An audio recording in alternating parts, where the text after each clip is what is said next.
Alright, so I'm currently trying to platinum every single type of EA game that there is out there, and if I can't do it before the channel hits 1 million subscribers, then my punishment is I have to platinum Fortnite, one of the longest, hardest, and most grindy games of all time. So make sure to drop a like and subscribe.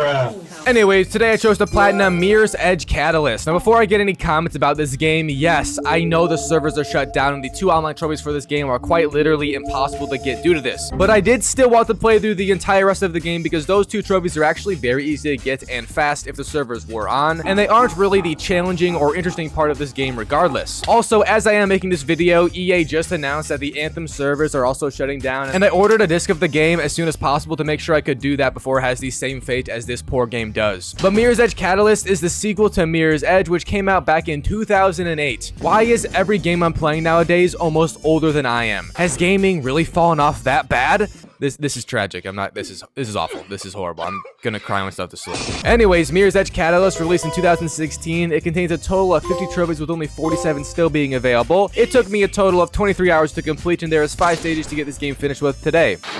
So, starting off with stage 1 being to just beat the story, which is very simply done due to there also not being any missable trophies, which we love to see on the Its Ilusion channel. I am also working on a Mass Effect video right now that will be released soon, and boy oh boy does that game is missable as made me envy this one right here. But the story for Mirror's Edge Catalyst follows a girl named Faith Connors, and after 2 years in juvie, she was just released back into the city of Glass, which is where the game takes place today. However, the city has been taken over by a new leader, and they sort of control everyone with no remorse or emotion, and it's overall just very sad to see humanity get to this point. On the way out of juvie, however, you run into a major character in the game named Icarus, who is a part of the Runners, and that's also the faction that we belong to. The Runners, if you're wondering, are just people who run a lot. I know, it's a crazy description. And if I belong to a faction like this, it would probably be the Beaters, because I always be beating my penis.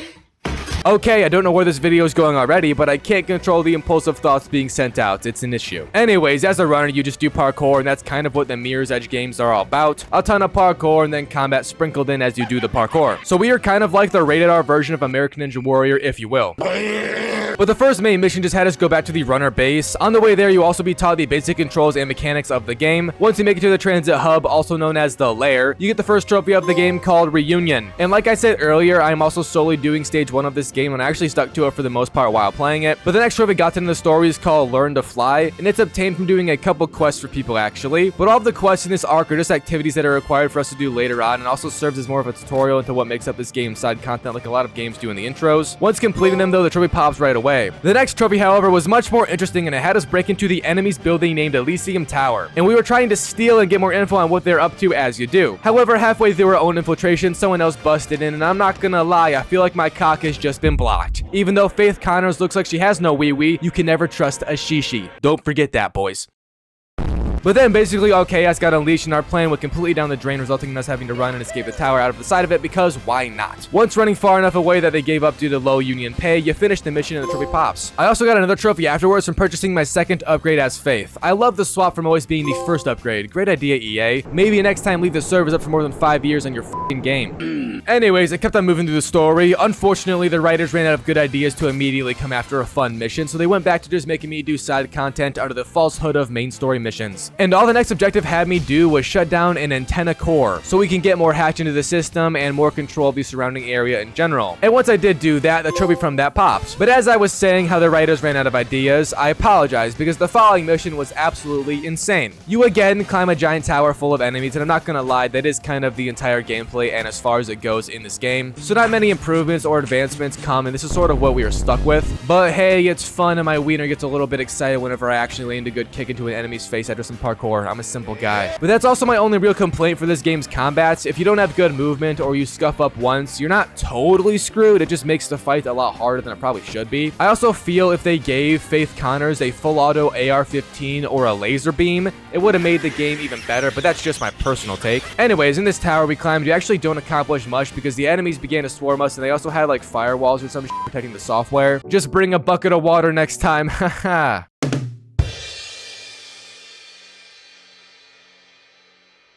Oh my god! But the trophy relating to this slew of missions would also pop once you reach Plastic for the first time, who was our friend and also this weird hacking autism project that they made in a lab who can hack things super well. She's also named Plastic, which is kind of crazy, but low-key kind of goes hard. And after you talk to her, the trophy from those missions pops. The next big mission that led to a trophy was pretty iconic, and I remember it very well because it was super cool. And again, you climb a tower. I feel like I'm beginning to repeat myself. Maybe this is why we haven't seen a new Mirror's Edge game for almost 10 years. They ran out of towers to climb. How unfortunate. But this tower we climbed led up to a giant counterweight atop the building to prevent seismic activity. I think that was the reasoning. I honestly can't remember the specific details as to why this giant f***ing black thing was hanging atop the building, but we just cut it down. So, yeah, this building is now ruined. I almost felt bad, but shoot, if they could have just made the thing look like it belonged at all, I wouldn't have felt obligated to destroy it. Upon running away as you do, the trophy then pops from that mission when it completed. Anyways, I was then just free running around to more missions and stuff, and I ended up achieving full focus, which means you were doing parkour and not messing up, something in which I was not good at. But once reaching it, if you just keep going for a few seconds, you get a trophy, so that's a W. I also grabbed a kit off the floor, which just customizes how you look, and that's also a trophy. Don't we all love customization on skins in first-person games? Who doesn't love not being able to see yourself in cool outfits, am I right? Anyways, moving on the story still, I just had a mission where you fought people a ton, and it was kind of scary. I almost died even. But this mission was called Flytrap, and it was also the final mission before the world we are in shifts to a much more aggressive vibe, and the enemies begin to appear at much higher quantities and locations throughout it. But only after you finish the mission and get this trophy, of course. And before any more main story missions, I got a trophy from just stealing 10 electronic components from around the game, and these do nothing as far as I know besides just being another collectible. The next mission, however, leads us to another group of rebels or terrorists depending on your side of the battle, but the runners faction has kind of gone to hell at this point. The leader of them, named Noah, got taken out and we didn't have anywhere else to turn, so upon reaching Black November, who is the other group down in the underground, you get a trophy called the enemy of my enemy.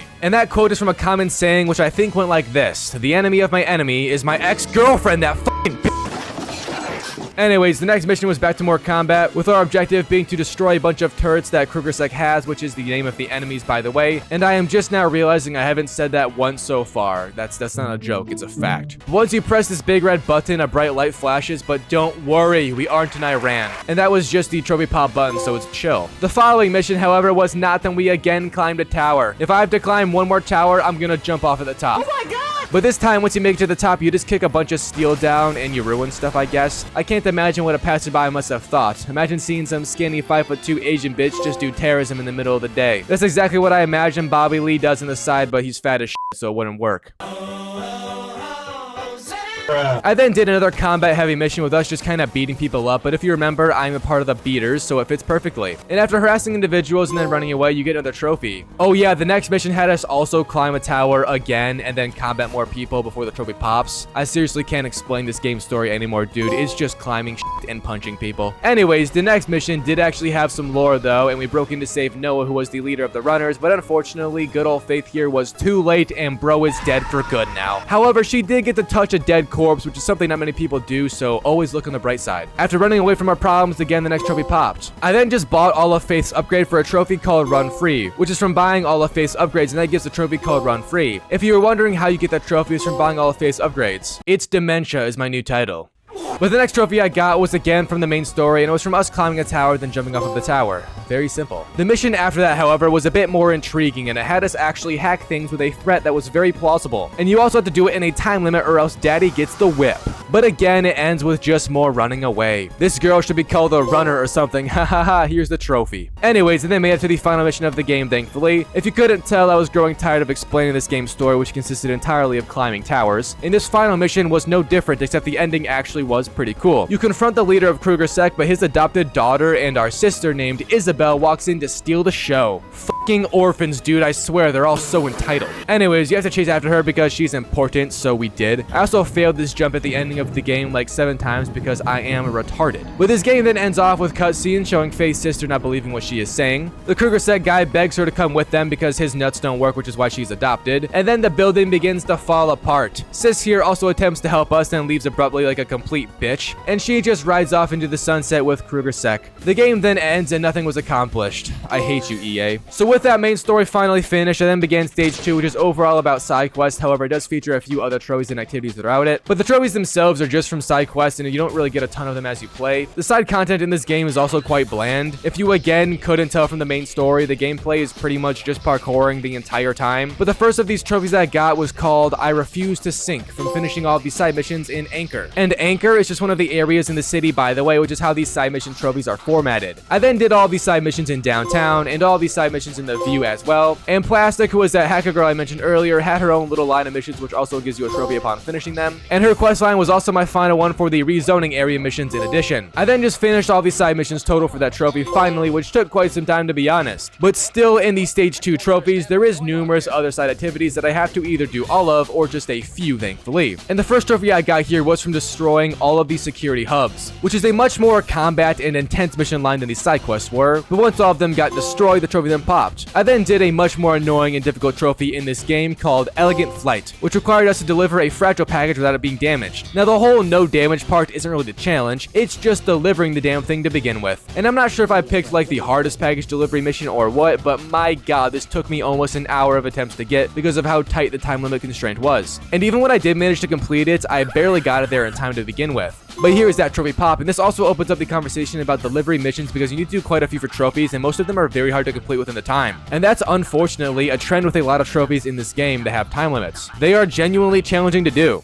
But before more of stage 2, I just got a trophy from shutting down a grid node without alerting anyone. And a grid node is just this little like laser parkour section that requires you to parkour up to a computer and turn it off without hitting a laser. And shutting these down also open up fast travel on the map, but it's actually not that hard to be honest once doing it the trophy pops. I then did 10 dashes for a trophy called Roof Runner, and these are quite hard for the most part. A few of them are super easy, but a few of them are also extremely difficult. And once I got that trophy, it popped right here. But I was also doing every single one of the dashes in the game for a trophy called Peak Performer, which is a part of stage 5 actually. So I detoured off the order and chose to do this one because it's the hardest trophy in the game by far. And not only do you need to complete all the dashes, you also need to get 3 stars in them, which is done by achieving whatever time that is given for 3 stars. And usually, even with the best path and line, the time is still pretty tight with a 0.5 to 1 second offset when you actually do it perfectly.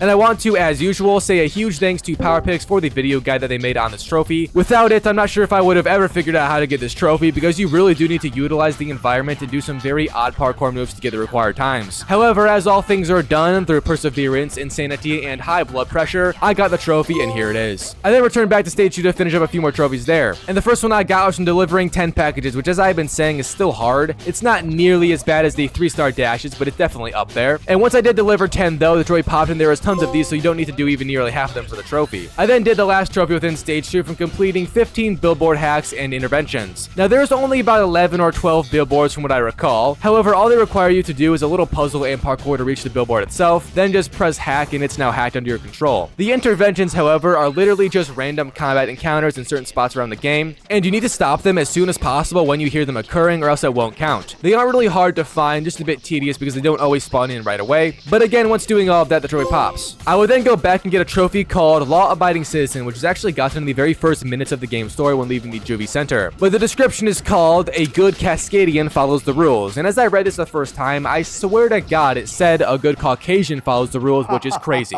But as you have been seeing in this gameplay, this is done by literally just walking towards the objective marker because I guess running is a crime. I then unfortunately began stage 3, which is in my opinion the worst stage of the game. Collectibles. I know, collectibles. Thankfully there was only 4 of them, so that's nice. But before beginning the suicide note, I did get a trophy from purchasing more upgrades on Faith, and I swear I already did this, but whatever, it's a trophy. So beginning the collectible stage, I went after the grid leaks first because they are the most in terms of quantity, and also the only collectible that appears in your map. So it's kind of easy to get them, however you can't mark any of them, and the game's map also does not help much because it's very weird and not detailed. So overall, it's just agony still, which is a common trend in collectibles as we all know. But I already had a lot of the grid leaks because a ton of them were in natural story paths, and I just grabbed them when I saw them as I played. And once I did get them all finally, the trophy from them did pop, however. So the other 3 collectibles being secret bags, recordings, and documents are not as simple, unfortunately. Not a single one of these shows up on any map whatsoever, and they also bleed into story missions that required me to replay them entirely for the collectibles in them, because if you leave a replay mission, nothing counts. Absolutely splendid. There was, however, a guide available on YouTube for these collectibles, which was kind of good. It was from a more fringe guide creator named Nonstop Trophies, who isn't as well made as the big guys, but still very useful for this game. And even with the guide, it still took hours upon hours of agony to get all of these. I would end up gathering the secret bags first, however, because they are the lowest amount compared to the other trophy. And only a short while later, the recordings and document trophy also did pop because I was close on them at this point as well, so that's cool. And I can't really express my pain with these collectibles through words, so I'm just gonna leave a 6-second break of silence in this video to reflect how I feel about this game's collectibles starting right now.